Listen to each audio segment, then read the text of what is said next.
In this video, we're going to look at a specific style of reasoning that is used quite often in mathematics, and that's inductive reasoning. Let me first talk about what it does. Inductive reasoning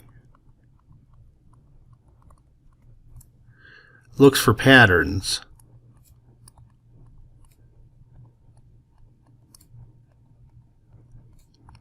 You use those patterns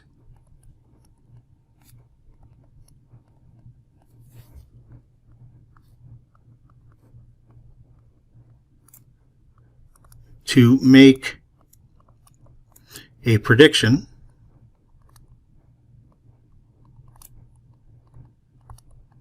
for future values.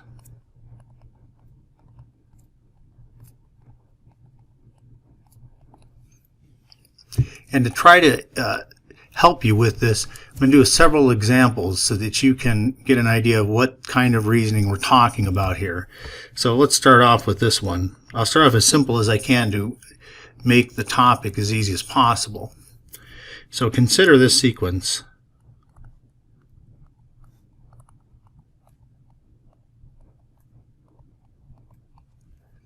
Here I just have 2, 4, 6, 8, and then I'll put 3 dots. I don't know what the next number is. Well, you can see from the pattern that the next number is probably going to be 10.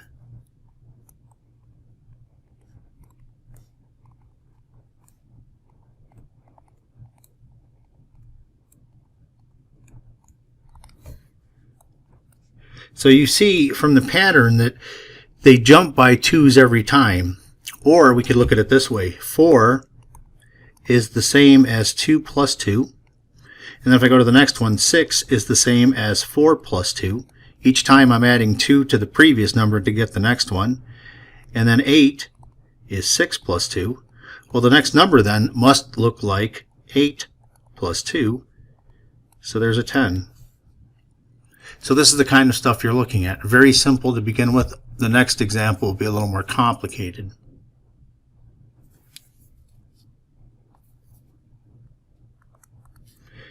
Predict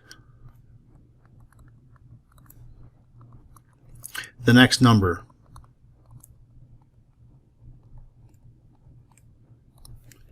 And the sequence is 5, 25, 125, 625. So there's a couple of ways to look at this. And we put dots after it to indicate that the sequence goes on forever. One of them is to note that each sequence, so like 25, each sequence member is 5 times the previous number. So 25 is 5 times 5. 125 is 25 times 5. 625 is 125 times 5. So whatever my next number should be 625 times 5. And that turns out to be 3,125. Another way would be to look at the numbers again. So we'd have the 5, 25, 125, 625. 5 is the same as 5 raised to the 1 power. 25 is 5 to the 2nd power. 125 is 5 to the 3rd power. 625 is 5 to the 4th power. So it seems reasonable to figure out that the next number should be 5 to the 5th. And you'll see that that is actually true if you go through the effort of multiplying that out. One of the most famous sequences in math, at least, is something called the Fibonacci sequence. You can look in your book for all the neat things that they've done with the Fibonacci sequence, but for me, I'm just kind of interested in getting the numbers and looking for patterns. So the sequence goes like this: 1, 1, and then I have 2, 3, 5, 8. The way I'm getting these numbers is each number is the sum of the 2 previous ones.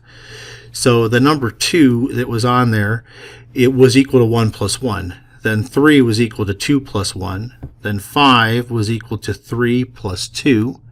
8 is equal to 5 plus 3. And you can see. So my next number then, after that, is going to be 8 plus 5 is 13. And then 13 plus 8 is 21. 21 plus 13 is 34, etc. So what's the next number?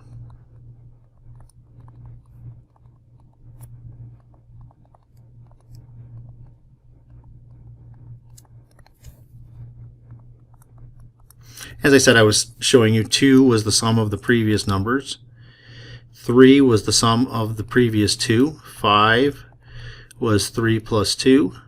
8 was 5 plus 3. 13 was 8 plus 5.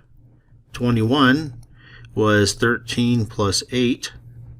34 was 21 plus 13. And then finally, I'm at the one I want to do. So I'm going to have 34 plus, oh, I see what I did. I did wrong here. I made a mistake here. Let me change that to a 13. That messed me up. There we go. 34 plus 21 must be our next number, and we get 55.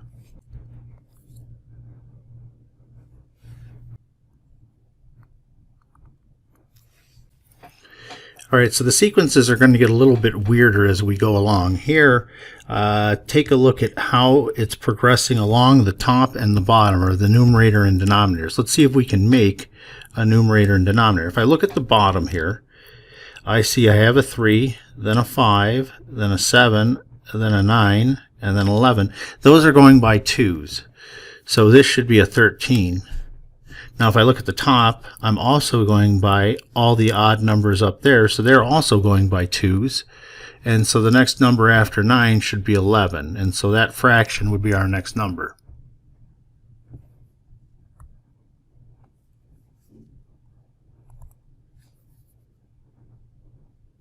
Here, this is a little bit different than the other ones we've seen. We notice in this one, starting at 2, if I multiply 2 by 3, I get 6. If I multiply 6 by 2, I get 12. So it's not multiplying the same amount. What exactly is it doing here?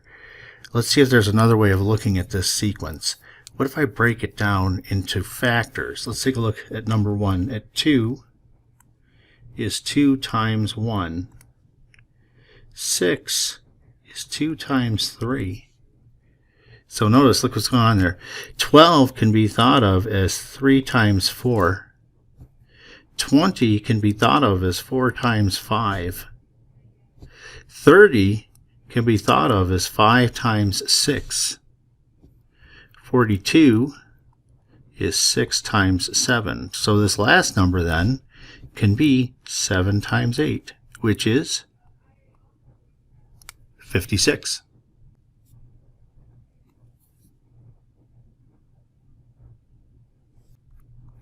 Here's a sequence that appears to be going backwards. What are we doing each time? Well, let's see.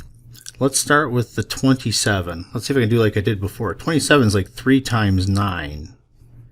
So if I do 3 times 9, then 21 will be 3 times 7. Hey, maybe this will be 3 times 5. No, it's not. All right, so that doesn't work. What other things could possibly be happening here? Well, we can look at subtracting numbers. So if I do 27 minus 6, I'll get 21. So let's check that out. 21 equals 27 minus 6. And then 16 then should be 21 minus, well, it's 5. Oh, wait, I think I see a pattern coming. Let's see if it works for the next one. 12 is 16 minus 4. I believe I see a pattern. 9 is 12 minus 3. So our next number then should be 9 minus 2. That will be a 7. If you wanted to keep going, 7 minus 1, 6 would be our next number. That if you wanted to keep going, that is. And then we would have 6 minus 0. Look at this. Would be still 6. So this is a very interesting sequence. And then you would have 6 minus, then if we kept going, you would have this. It would start to go up again. Pattern recognition is crucial for anything that you do in math. It's so powerful. It can solve problems where you can't compute them as long as you see the pattern. Let me show you another example. It's called the method of Gauss. If I do 1 plus 2, I get 3. Then 1 plus 2 plus 3 equals 6. 1 plus 2 plus 3 plus 4 equals 10. 1 plus 2 plus 3 plus 4 plus 5 equals 15. So you get the idea. And I can keep going. Eventually, I mean, I'm going to get to 1 plus 2 plus 3 plus... Now, I'm not going to write all the numbers, but eventually, I would like to get up to 100. Those 3 dots are supposed to tell us what's in between, or all the numbers that are in between. So those 3 dots represent 4 through 99 being added up. So what is the sum here? Well, what Gauss did was take these numbers, and I'm using the name Gauss, Carl Friedrich Gauss, one of the most famous and potent mathematicians that's ever existed. He had a very quick method for adding these up. This is not something you want to do by hand. It's probable that you'd never even get the right answer if you tried. It's better to move things around and notice some patterns. Let me show you what I'm talking about. What Gauss did is he took the first number and the last number, added them together, and you get 101. Now check this out. Now take the next number, 2, plus the second to last number, and it's also 101. Keep moving inside. 3 would be the next number. The third to last number is 98, but when you add them together, you always get 101. Well, this is neat. If I continue doing this, I will eventually get to 50 plus 51. And that's all the 100 digits over there on the left side. I've taken care of them, but in a much slicker way. Well, if you look at these, we can tell how many there are. This was line 1, line 2, line 3, ... until we get to line 50.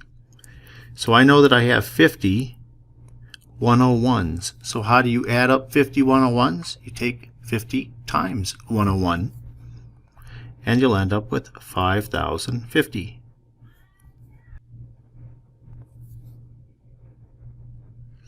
Now we're going to take it a little further.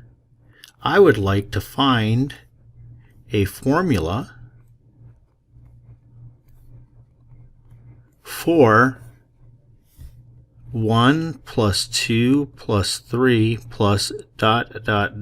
plus, and let's say I don't even know how it ends. For that, I would like a formula for that. Now, Gauss was able to provide us with the formula. He did exactly what I said before. He took the first plus the last, and he got an n plus 1. Then he took the second plus the second to last, and he also got an n plus 1. Then the third plus the third from the last, every time an n plus 1. He keeps going. All right, so eventually we'll get to the halfway point. And then what did we add there? We had n minus n over 2 minus 1. And that actually simplifies to n plus 1. So what happened was, when you look at what I did last time, there were n over 2 n plus 1s. That's, of course, if n is an even number. It just so happens the formula also works for n as odd. So what we get is this guy right here. The formula is called Gauss's formula.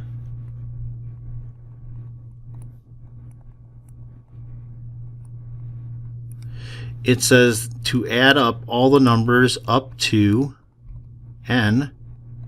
That equals n times n plus 1, all that divided by 2.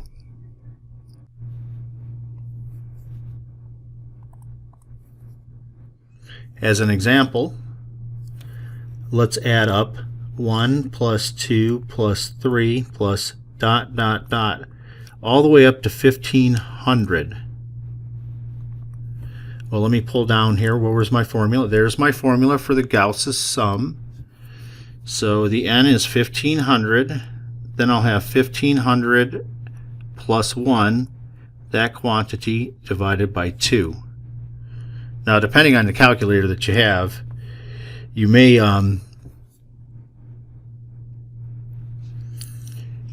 have various ways of plugging this in. On this calculator, it's pretty simple. I can just do this.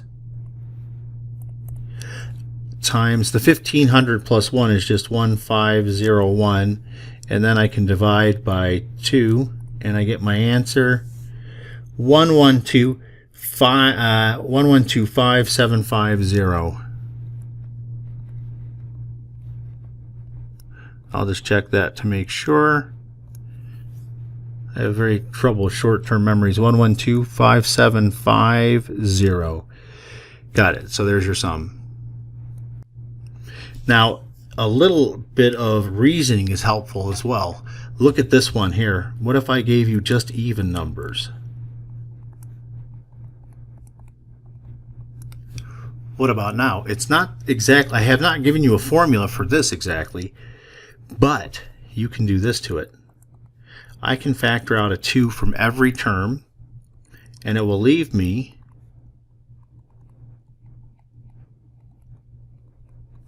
see the stuff inside of the parentheses. I can use Gauss's formula on it where I'm using n is equal to 50. So I'll have the 2 out front times, and then this stuff inside of the parentheses is 50 times 50 plus 1 divided by 2. Now the beautiful thing here is that these 2's will cancel, and I just have 50 times 51.